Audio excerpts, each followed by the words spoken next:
के दो नाम है, भारत और इंडिया। ये हिंद और हिंदुस्तान छोड़ दीजिए कहना, जय हिंद और हिंदुस्तान कहना छोड़ दीजिएगा, क्योंकि हिंदुस्तान कहोगे तो हिंदुस्तान पाकिस्तान की लड़ाई शामिल हो जाएगी, और हिंद कहोगे तो हिंदू मुस्लिम मुद्दा शुरू हो जाएगा। तो हमारे संविधान में बाबा साहब को मान रहे हो, पूजा नहीं करो उनके विचारों को, उनकी बातों को मानो। तो जब उन्होंने कह दिया कि भारत और इंडिया, तो कहां से हिंद की बात आती है, कहां से हिंदुस्तान की बात आती है? आपको ये दो बातें नहीं समझ में आती। क्या मैं सूरज को चांद कह दूंगी तो क्या सूरज जो है अंधेरा कर सकता है? क्या वो आपको ठंडक शीतलता प्रदान कर सकता है? नहीं कर सकता। इसी तरीके से भारत को किसी और नाम से बुलाओगे तो भारत भारत ही रहेगा, वो हिंदुस्तान नहीं बनेगा।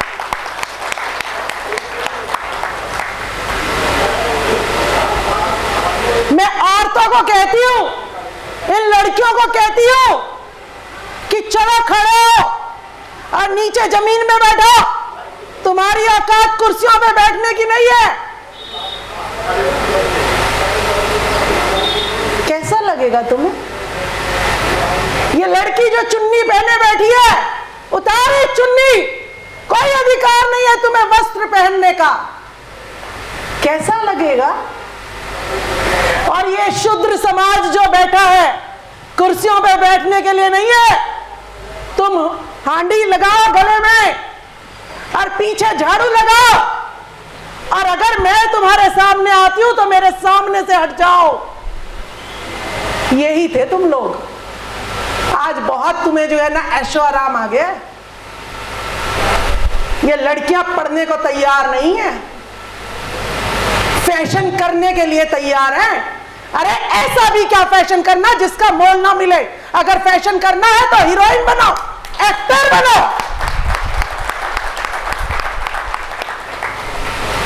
ये सावित्रीबाई फूले, पढ़ने का अधिकार नहीं था हमें।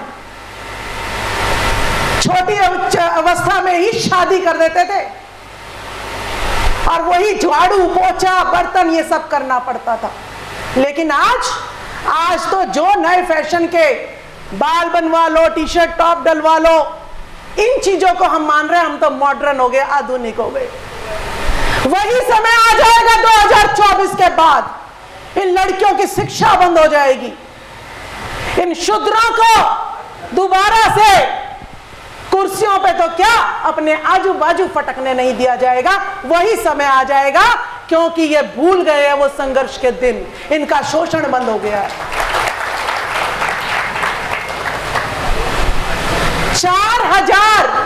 4,000 कॉलेज है इस भारत में, और मंदिर कितने? 4 लाख।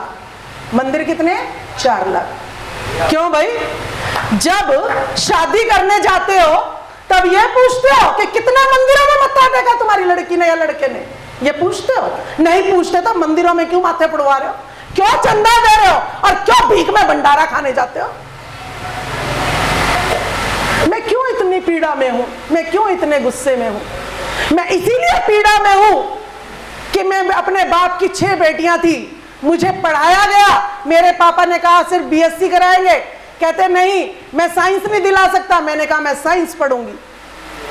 उन्होंने कहा बीएससी से आगे नहीं पढ़ा सकता, मैंने कहा नहीं मैं एमएससी करूंगी, चाहे मैं कॉलेज ट्यूशन पढ़ा के करूं बच्चों को।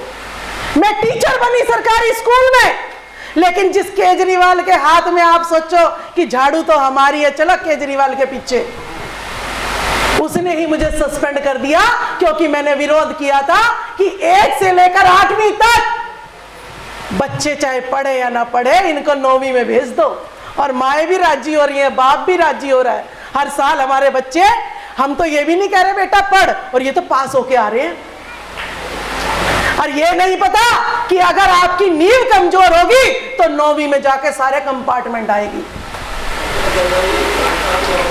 ये मेरी पीड़ा है कि ये माँ बाप, सरकार कहती है नहीं पढ़ो, ऐसे ही पास हो जाओगे, तो ये भी आराम से सो गए कि मेरा बच्चा तो पास आ जाएगा, हो जाएगा। पास तो हो जाएगा नकली, लेकिन जब उसको मैथ्स कराएंगे तो मैथ्स तो नहीं आएगा, नौकरी कहाँ मिलेगी उसे? फिर ये लोग कहेंगे कि ये तो पढ़े लिखे ही नहीं है, इसीलिए ये अच्छे अफसर नहीं बन सकते।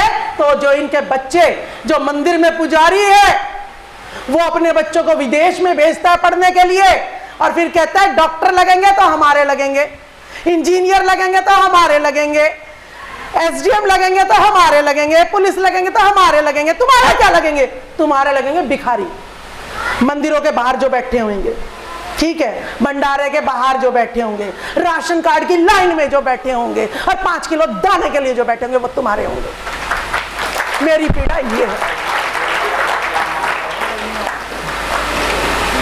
हम भी बड़ी गाड़ियों में बैठते थे, लेकिन 90,000 की नौकरी छोड़कर आज हम गली गली अपने लोगों के बीच में जा रहे हैं, जहां हमें पता भी नहीं था कि हमारे लोग कहां रहते हैं। मेरी बेटी आपको पीछे बैठी मिलेगी, वो आज मेरे ड्राइवर का काम भी कर रही है, मेरे असिस्टेंट का काम भी कर रही है, और पीछे बैठी पढ़ भी रही होगी, क्योंकि वो डॉक्टरी कर रही है, क्योंकि वो डॉक्टरी कर रही है। मेरी अपील है इस दिल्ली की जनता से, इमोशनल अत्याचार करना चाहूंगी। दिल्ली बहुत छोटा सा राजधानी है, बहुत छोटा सा राज्य है। यहां पे महिलाओं को मुफ्त बस सेवा की एक सुविधा दे रखी है, लेकिन हमें इस्तेमाल करनी नहीं आ रही। अगर ये महिलाएं शपथ ले कि आपकी शिक्षा, आपके बच्चों का रोजगार, आपकी एमएलए, दिल्ली में आपका एक भी एमएलए नहीं है, एससी एसटी का तो रिजर्वेशन है इसलिए एमएलए है, नहीं तो वो भी नहीं होता। अगर आप शासन में, सत्ता में, प्रशासन में अपनी हिस्सेदारी चाहते हो, तो हम चाहते हैं अगस्त में जंतर मंतर पर आंदोलन शुरू करें। तो क्या ये महिलाएं उस बस में बैठकर जंतर मंतर पर आ सकती है अपने बच्चों के अधिकारों के लिए, या नहीं आ सकती? घर में बैठोगे तो गली गली में मंदिर और शराब के ठेकर मिलेंगे, और अगर जंतर मंतर पर बैठोगे तो आपके लिए 4 लाख मंदिर नहीं, 4 लाख यूनिवर्सिटी कॉलेज खुलेंगे। मोबाइल, आपके बच्चे को मोबाइल बनाना नहीं आता, लेकिन मजदूरी करे और मोबाइल खरीदना आता है, और उसमें गंदगी देखे। क्या देखे उसमें? गंदगी, क्योंकि गंदगी के अलावा कुछ आता ही नहीं है। तो मैं अब मुद्दों पे आऊंगी। मुद्दे मैंने बताए नहीं है। इसमें ये जो कहा गया है, हमारा जो आंदोलन होगा अगस्त में होगा, वो आंदोलन स्टार्ट, उसमें पहला मुद्दा होगा कि जानवरों की गिनती हो सकती है लेकिन इंसानों की गिनती नहीं हो सकती। तो मुझे बीजेपी से कोई लेना देना नहीं, मुझे कांग्रेस से कोई लेना देना नहीं, मुझे आम आदमी पार्टी से कोई लेना देना नहीं, मुझे स्वर्ण जाति की कोई पार्टी से लेना देना नहीं। मेरे को जो है बिहार की तर्ज पर इन इंसानों की, इन जो है मानवों की, इनकी जो है गिनती चाहिए। इसके लिए आंदोलन होगा। क्यों? क्योंकि अगर मेरे पास गिनती होगी तभी मैं बता पाऊंगी कि अगर मैं यहाँ पे खाना बनवा रही हूँ तो मैं कह पाऊंगी कि भाई मेरे 100 आदमी आएंगे तो आप 100 का खाना बना दीजिएगा। अगर मैं गिनती नहीं करूंगी तो मैं कहूंगी भाई 50 के बनवा दे, तू 50 का ही बना दे। आ गए 100-150 तो 150 आदमी भूखे जाएंगे, 4 गाली और सुनाते जाएंगे। वो कहेंगे भाई सारा दिन के भूखे मर गए। यही देश का हाल है कि आपकी गिनती नहीं होती कि ये ओबीसी जो 52% था आज 60 के करीब हो गया है, इसकी गिनती ये जाग ना जाए कि ये ओबीसी जो है आपको मिल क्या रहा है, क्या नहीं मिल रहा है, एससी एसटी का आरक्षण होने के बावजूद इनको क्या मिल रहा है, ये पता ना चल जाए। तो इसीलिए ये गिनती आपकी नहीं कराते हैं। तो एक आंदोलन हमें करना पड़ेगा कि बिहार की तर्ज पर पूरे भारत में जातिगत जनगणना कराई जाए। दूसरा, मेडिकल कॉलेज का दुर्भाग्य देख लीजिएगा। चौधरी ब्रह्म प्रकाश यूनिवर्सिटी है आयुर्वेदा की, इसमें 40 शुरू हो गई है हनुमानों की। क्यों भाई? पंडित, तुझे अगर कोई बीमारी होती है तो तू अपने उस भगवान से, उस पूजा से, उस पाठ से क्यों नहीं ठीक होता? हॉस्पिटल में क्या मरने आता है? तेरे जूते नहीं लगने चाहिए? तेरा तेरे ऊपर केस हो जाता है पाखंडिया, तो तू वकील के पास जाता, तेरा भगवान कहां चला जाता है? तू हमें भगवान से तो बच्चे भी दिलवा रहा, तू पैसे भी दिलवा रहा, सब कुछ दिलवा रहा। लक्ष्मी इस देश में पूजी जाती और सारे भूखे मर रहे। सरस्वती इस देश में पूजी जा रही और बच्चों को शिक्षा नहीं। जहां लंदन में, अमेरिका में ना सरस्वती ना लक्ष्मी, वहां पे शिक्षा भी है और वहां पे धन भी है, वहां पे षड्यंत्र नहीं है, वहां पर लुटेरे नहीं है हमारे देश की तरह। तो अब जो है स्कूलों में प्रिंसिपल की गाड़ी में क्या निकला? प्रिंसिपल की गाड़ी में निकले भागवत गीता। मैंने गाड़ी में देखा ये क्या रखा हुआ है, कह रहे जी भागवत गीता। मैं कहा किस लिए रखी है? कहते हैं कि इस्कॉन टेम्पल वालों ने जो है, इस्कॉन टेम्पल क्या है, बाहर से गोरी गोरी औरतें आदमी बुला लेते हैं और हमारे लोग जाते हो गोरी गोरी देख के वहां पे जाते हैं मत्था टेकने रोज। अब उन्होंने क्या किया है कि साठ काट करके डायरेक्टर से प्रिंसिपल की ड्यूटी लगा दिया 150 गीता बच्चों के बीच में देने की। क्यों भाई?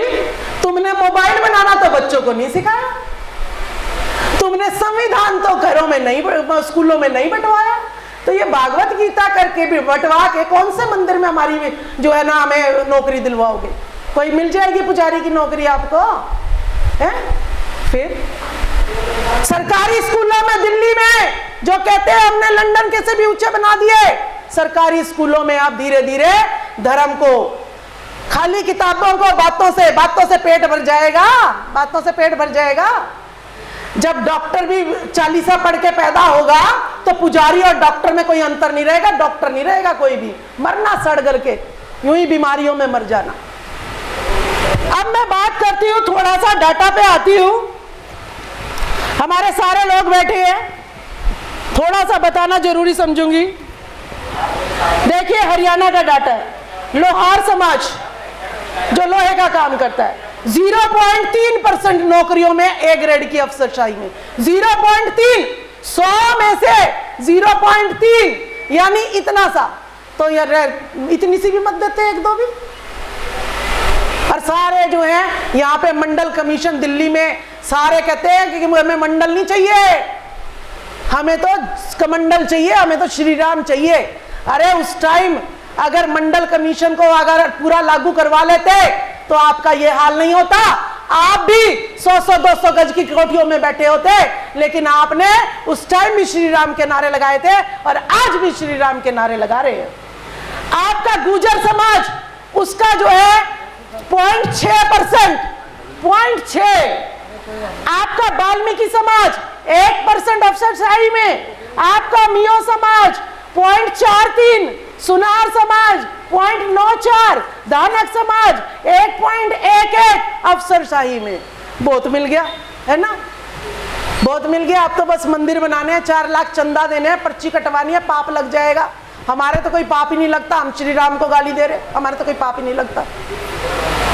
अब आपको मैं जो है स्कूल एजुकेशन पे जो नई शिक्षा नीति आई है 2020, इस शिक्षा नीति में आपके बच्चों को अंधकार में डुबोने के अलावा कुछ भी नहीं है। दिल्ली वालों का दुर्भाग्य सुन लीजिएगा, 12वीं तो कर ली आपने, देखिए 8वीं पे तो 8वीं तक तो आपको कोई चिंता नहीं है, ऐसे ही पास हो जाएंगे। 10वीं में टीचर, 10वीं में और 12वीं में टीचरों को कह दिया जाता है, क्योंकि मैं शिक्षिका रही हूं, जाओ और 33 नंबर तक चीटिंग करा के आओ बच्चों को। तो 10वीं और 12वीं भी पास हो गई। फिर जब कॉलेज में आपको बीए करनी होगी तो क्या कहेंगे? Common university education test. 8वीं में भी कुछ नहीं पढ़ा, 10वीं में भी कुछ नहीं पढ़ा, 12वीं में भी कुछ नहीं पढ़ा, और बाद में रख दिया आपका एंट्रेंस टेस्ट। और आपके बच्चों को कुछ आता नहीं, तो आप अब कॉलेज में आपके बच्चे नहीं जा सकते। और जिसके बच्चे जाएंगे उसको क्या करना पड़ेगा? पहले कोचिंग लेनी पड़ेगी, क्योंकि जो किताब आपने पढ़ी है मैं उसमें से पेपर नहीं बनाऊंगी, जो हमारे भाई बंधुओं ने बनाई है उसमें से जो है आपका पेपर बनाऊंगी, ताकि आपको कुछ ना है और आपको कोचिंग लेनी पड़े। इसीलिए जो है हम सरकार से साठगांठ कर लेंगे कि भाई अगर मेरे यहाँ 1 लाख रुपया आते हैं तो 10,000 तुझे दे दूंगा, मेरे कोचिंग सेंटर अच्छा चलना चाहिए।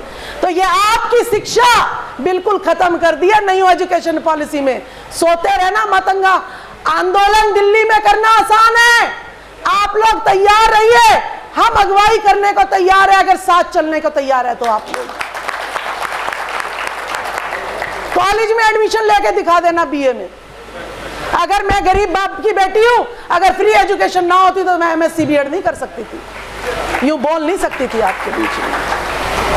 कहने को बहुत सारी बातें हैं और हमारे बहुत सारे अभी जंतर मंतर पर जो है, जंतर मंतर पर आरडी प्रजापति जी गए थे, जंतर मंतर पर पहलवान बैठे हुए हैं, साक्षी मिलित, विनीत फोगाट, और हम महिलाओं के संगठन ने भी वहां पर जो है पुलिस मुख्यालय में जाकर हमने उनको ज्ञापन देने के लिए कोशिश की, लेकिन हमें रोक लिया गया। कहीं जूता मेरा कहीं है, महिलाओं को घसीटे जा रहा है। ऐसा लग रहा था जैसे बलात्कारी हम हैं, भ्रष्टाचारी हम हैं, आतंकवादी हम हैं, और वो बृजभूषण, वो जो सांसद है बीजेपी का, ऐसा लग रहा था वो तो महापुरुष है और सारे बलात्कारी भ्रष्टाचारी हम ही हैं। पुलिस ने हमें बस में डाला और जाके कहां छोड़ दिया? जंतर मंतर की इतनी सी सीट पे, जहां पूरा राज्य जो है, भारत के पूरे राज्य, वहीं पर जाके बैठो पिटो, अपने को रो कि भाई मुझे ये नहीं मिल रहा, वो नहीं मिल रहा, लेकिन आवाज कोई मीडिया नहीं दिखा रही। पहलवानों की आवाज किसी टीवी पे आ रही है? किसी टीवी पे आ रही है? बृजभूषण ने हजारों से ज्यादा लड़कियों का शोषण कर दिया। क्या यह बात आपको समझ आई है? टीवी में किसी ने बताई है? नहीं बताई। टीवी सिर्फ और सिर्फ आपको पागल बनाने के लिए। दिल्ली में टीवी का बहिष्कार कर दो, पूरे देश में टीवी बंद हो जाएगा, और जिस दिन टीवी बंद हो गया उस दिन सरकार आपकी होगी, राज आपका होगा। 2024 देखिए, एलपीजी का सिलेंडर पहले 410 रुपए था, अब 1100 का हो गया है। 160% बढ़ गया है, 160% वृद्धि। पेट्रोल 71 रुपए था, अब 2022 में जो है 100 हो गया। क्या? डीजल 57 रुपए था, अब 95 रुपए हो गया है। सरसों का तेल 90 था, अब 200 हो गया है। आटा 22 था, अब 35 से 40 रुपए हो गया है। दूध 35 था, अब 60 हो गया है। सबका विकास, सबका साथ, बेटी बचाओ बेटी पढ़ाओ, और अंबानी अडानी टाटा बिरला को अमीर बनाओ। तुम भूखे के भूखे रहना और इनको अमीर। अब अडानी ने, अंबानी ने बाहर, देश में से बाहर करोड़ों रुपयों की कोठियां गाड़ ली हैं, वो तो विदेश में भी भाग गए, और तुम यहां 100 गज का भी प्लॉट नहीं ले सकते। तो इन्हीं बातों के साथ मैं अपील करना चाहूंगी, इस दिल्ली में 2024 से पहले आंदोलन ही आंदोलन कर डालो कि ये देश जो है भारत, दिल्ली इसकी राजधानी है। राजधानी में सारे राज्य, बिहार भी रहता है, यूपी भी रहता है, असम भी रहता है, सारे राज्य यहां पर रहते हैं। एक बार दिल्ली वाले जाग गए तो पूरा भारत जाग जाएगा। इस बार मंडल को लागू करवा दो, इस बार संविधान को लागू करवा दो, और इस बार आप अपनी गिनती करवा लो। आपकी सत्ता आपके हाथ में होगी। वोट हमारा, राज तुम्हारा, नहीं चलेगा, नहीं चलेगा। एक बार जोर से बोलेंगे, वोट हमारा, राज तुम्हारा, नहीं चलेगा, नहीं चलेगा। वोट हमारा, राज तुम्हारा, नहीं चलेगा, नहीं चलेगा। जय जय जय जय जय भीम, जय भीम, जय भीम, जय जय जय जय जय भीम, जय भीम, जय भीम। बुद्ध पूर्णिमा की सभी को बहुत बहुत बधाइयां।